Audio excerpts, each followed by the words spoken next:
Hello everyone, easy English সেশনে তোমাদের আবার সবাইকে স্বাগত। আজকে আমরা কিছু কনফিউজিং কিছু ওয়ার্ডস আছে, সেই ওয়ার্ডসগুলো নিয়ে একটু আলোচনা করব। তো আমরা দেখতে পাচ্ছ এখানে যে কিছু ওয়ার্ড আছে যেরকম each and every, many, much, some, any, little, a little, as, when, little, few. এই ওয়ার্ডসগুলোর বাংলা যদি মিনিং ধরি, বাংলা মিনিং সবগুলোর সেম, কিন্তু আমরা যখন এগুলো ব্যবহার করব, ইংলিশে যখন এই ওয়ার্ডসগুলোকে ব্যবহার করব, তো ওয়ার্ডসের ব্যবহারের সময় প্রত্যেকটা সেন্টেন্সের একটা মিনিং আছে যেটা চেঞ্জ হয়ে যায়। তো আমরা এই রুলসগুলো একটু শিখে নেব আমরা আগে। তো ইচ অ্যান্ড এভরি, প্রত্যেকে বা সবাই অর্থে আমরা ইচ অ্যান্ড এভরিটা ইউজ করি, কিন্তু যখন আমরা এটাকে ব্যবহার করব তখন সেন্টেন্সের মিনিংটা যাতে আমরা যেটা বলতে যাচ্ছি সেই মিনিংটা যাতে সেম থাকে সেদিকে সবসময় খেয়াল রাখবো। তো ইচ অ্যান্ড এভরি এই দুটার মানে হলো প্রত্যেকে বা সবাই বোঝায়, কিন্তু যখন ইচ অ্যান্ড এভরির মধ্যে পার্থক্যটা হলো যখন ইচ আমরা ইউজ করব তখন পার্সন হবে 2 বা 3 বা এর থেকেও বেশি হতে পারে। 2 বা 3 বা এর থেকেও বেশি সংখ্যক লোকজন বা কোনো কিছু জিনিস বোঝানোর ক্ষেত্রে আমরা ইচটা ইউজ করতে পারি প্রত্যেকে বোঝানোর জন্য, কিন্তু এভরিটা আমরা কখনোই কম সংখ্যক লোকজন বা কম সংখ্যক জিনিসের ক্ষেত্রে ব্যবহার করতে পারি না। এভরিটা আমরা 3 বা 3-এর বেশি বা এর থেকেও বেশি কোনো সংখ্যা বা লোকজন কিছু বোঝানোর জন্য সেন্টেন্সে আমরা এভরিটা ব্যবহার করব, কিন্তু ইচকে আমরা কম সংখ্যক আর বেশি সংখ্যক দু জায়গাতেই আমরা ব্যবহার করতে পারি। একটা পার্থক্য আছে ইচ অ্যান্ড এভরির। আর ইচ অ্যান্ড এভরির একটা পার্থক্য আছে যে ইচ একটা প্রোনাউন হিসেবে ইউজ হতে পারে, কিন্তু এভরিটা নর্মালি সিঙ্গেল এভরি এটা প্রোনাউন হিসেবে ইউজ হতে পারে না। তো দেখো দুটা ওয়ার্ডই আছে each and every followed by a singular verb. তো সিঙ্গুলার ভার্ব এটা ফলো করে, এর ক্ষেত্রে মনে রাখতে লাগবে সাবজেক্ট ভার্ব এগ্রিমেন্টে এটা আমরা শিখে নেব যে আমরা ইচ অ্যান্ড এভরি দুটোই সিঙ্গুলার ভার্ব ফলো করবে। তো চলো একটা এক্সাম্পল দেখে নেওয়া যাক। যেরকম একটা এক্সাম্পল আছে, 2 girls enter the class, each was carrying a bag. তো দুটো মেয়ে ক্লাসে এন্টার করলো, প্রত্যেকে একটা ব্যাগ নিচ্ছিল। তো এখানে দেখো দুটো মেয়ের কথা বলা হচ্ছে, তো দুটো মেয়ের ক্ষেত্রে আমরা সবসময় এখানে ইচ ইউজ করব, এখানে এভরি ইউজ করা যাবে না। ঠিক আছে, আগে যে বললাম যে ইচ অ্যান্ড এভরির মধ্যে পার্থক্যটা হলো ইচ আমরা কম সংখ্যক লোকজন বা বেশি সংখ্যক লোকজন বা কম সংখ্যক কোনো জিনিস বা বেশি সংখ্যক জিনিসের ক্ষেত্রে 2 বা 3 বা 3-এর বেশি জিনিসের ক্ষেত্রে আমরা ইচটা ইউজ করতে পারবো, কিন্তু এভরিটা আমরা সব সময় 3 বা 3-এর বেশি কোনো লোকজন বা কোনো সংখ্যা বা কোনো কোনো জিনিসের ক্ষেত্রে আমরা এভরিটা ইউজ করব, কম সংখ্যার ক্ষেত্রে আমরা এভরিটা ইউজ করতে পারবো না। তো ইচ অ্যান্ড এভরির মধ্যে এটাই এখানে পার্থক্য। চলো সেকেন্ড দেখে যাওয়া যায়। কি আছে, মিনি অ্যান্ড মাছ। তো মিনি অ্যান্ড মাছ দুটার মানে অনেক বোঝায় এখানে, তো কিন্তু আমরা মিনি অ্যান্ড মাছটা ইউজ করব, সেই ক্ষেত্রে গ্রামারটা সঠিকভাবে ফলো করতে লাগবে। তো মিনি আমরা নর্মালি ইউজ করি কাউন্টেবল নাউনের ক্ষেত্রে, আর মাছ ইউজ করি আনকাউন্টেবল নাউনের ক্ষেত্রে। যেরকম এক্সাম্পল দেখে নেওয়া যাক, হি মেড মেনি মিস্টেক্স। তো এখানে দেখো মিস্টেক্সটা এখানে কাউন্টেবল নাউন, তো কাউন্টেবল নাউন হওয়ার জন্য আমরা এখানে মেনিটা ব্যবহার করব, এখানে মাছ কোনো সময় ব্যবহার করব না। সেকেন্ড সেন্টেন্সে দেখো, we haven't much money, we have not much money. তো এখানে মানিটা এখানে আনকাউন্টেবল নাউন, তো এখানে আমরা মেনি ইউজ করব না, মাছ ইউজ করব। তো যত সব আনকাউন্টেবল নাউন আছে সেক্ষেত্রে আমরা সবসময় মাছটা ইউজ করব, আর কাউন্টেবল নাউনের ক্ষেত্রে মেনি ইউজ করব। পরটা দেখে নেওয়া যাক।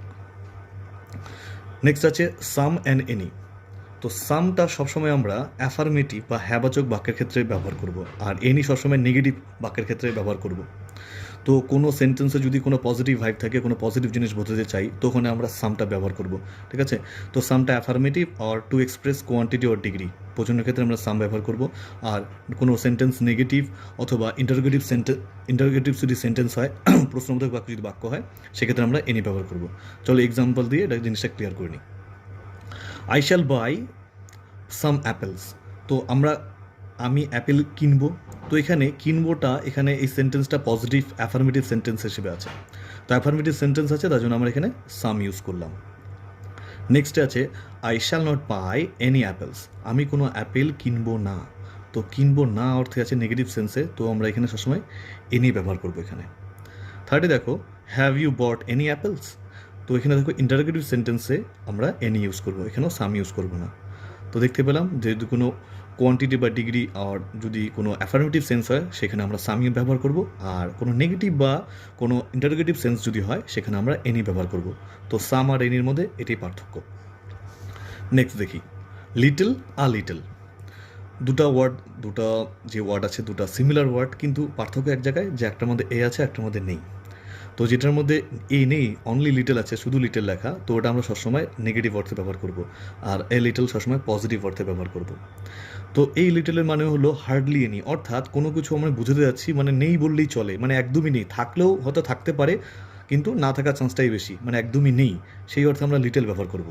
আর আ লিটল তখনই ব্যবহার করব যখন কিছু থাকার আশা আছে, যদিও বেশি নেই কিন্তু আছে, কিন্তু মানে এমন বলতে পারি যে আছে, জিনিসটা থাকতে পারে, মানে একটা পজিটিভ একটা ভাইব, একটা পজিটিভ একটা সেন্স আছে। তো এক্সাম্পলটা দেখে নিই। There is little hope of is recovery. তো এখানে বলা হচ্ছে তার রিকভারি হওয়ার চান্স একদমই নেই। যখনই এখানে শুধু লিটল থাকবে তখনই মিনিংটা এমন দাঁড়াবে তার রিকভারি হওয়ার চান্স একদমই নেই।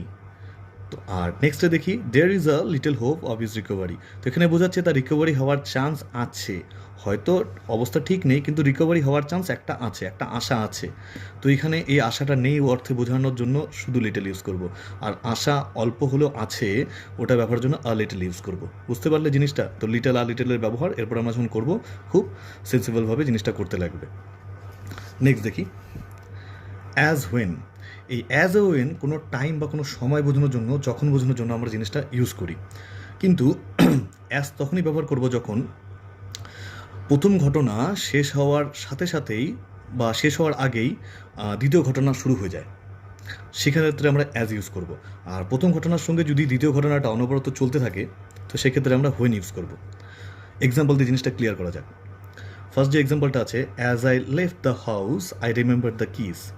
মানে যখনই বাড়িটা ছাড়লাম বা বাড়িটা ছাড়া হলো, আমি চাবির কথা মনে পড়লো আমার। তো একটা ঘটনাটা শেষ হওয়ার আগে, ফার্স্ট ঘটনাটা শেষ হওয়ার আগেই সেকেন্ড ঘটনাটা শুরু হয়ে গেছে, যে বাড়িটা ছাড়া মাত্রই বা ছাড়তেছি এই মোমেন্টে, সেই মোমেন্টে আমার চাবির কথা মনে পড়ে গেল। তো এখানে দেখো, ফার্স্ট ঘটনা জাস্ট ফিনিশ হওয়ার আগেই সেকেন্ড ঘটনাটা স্টার্ট হয়ে গেছে। তো সেক্ষেত্রে আমরা সবসময় অ্যাজ ইউজ করব এই টাইপের সেন্টেন্সে, এই সেন্সটা ফলো করবে তখন। আর হোয়েন তখন ইউজ করবো যখন, দেখো সেন্টেন্সটা দেখো, when it is wet the buses are crowded. Wet মানে এখানে বোঝাচ্ছে বৃষ্টি, বাদলের দিন। তো যখনই বৃষ্টি হয় বা ওয়েদার খারাপ থাকে তখনও বাসে খুব ভিড় হয়। তো এখানে দেখো দুটো ঘটনা সিমিলটেনিয়াসলি একসাথে চলছে, এটা দুটো অনবরত একসাথে চলছে, তো সেক্ষেত্রে আমরা হোয়েন ইউজ করব। নেক্সট দেখো, লিটল ফিউ। তো লিটলের ব্যাপারটা আগেই বলছিলাম যে লিটলটা নেগেটিভ অর্থে ইউজ হয়, আর এখানে ফিউ দেখো, এই ফিউটা নেগেটিভ অর্থে ইউজ হবে, কিন্তু লিটল আমরা আনকাউন্টেবল নাউনের ক্ষেত্রে ইউজ করব, আর ফিউ কাউন্টেবল নাউনের ক্ষেত্রে আমরা ইউজ করব। যদি এখানে বলা যায় সেন্টেন্সে, there is little milk in the bottle, মানে বটলে দুধ নেই বোঝাচ্ছে, একদমই নেই, সেই ক্ষেত্রে আমরা লিটল ইউজ করছি। কিন্তু এখানে মিল্ক যেহেতু আনকাউন্টেবল নাউন, সেই আনকাউন্টেবল নাউন হওয়ার জন্য আমরা লিটল এখানে ইউজ করব। নেক্সটে দেখো, there are few bottles on the table. তো এখানে দেখো টেবিলে বোতল নেই বলতে এখানে সেন্টেন্সটা বোঝাচ্ছে এখানে, কিন্তু বটলস যেহেতু কাউন্টেবল নাউন তার জন্য আমরা এখানে ফিউ ইউজ করব। তো সেক্ষেত্রে তোমরা দেখতে পেলে যে এই কিছু কিছু ওয়ার্ডস আছে যে ওয়ার্ডসগুলো খুব কনফিউজিং এই ওয়ার্ডগুলো। তো ওয়ার্ডগুলো যখন আমরা ব্যবহার করবো খুব কনসিয়াসলি আমাদের ব্যবহার করতে লাগবে, ঠিক আছে? আশা করি জিনিসটা আমি ভালো মতন বোঝাতে পারলাম। যদি তোমাদের ভালো লেগে থাকে তো অবশ্যই লাইক আর শেয়ার করবে। ধন্যবাদ।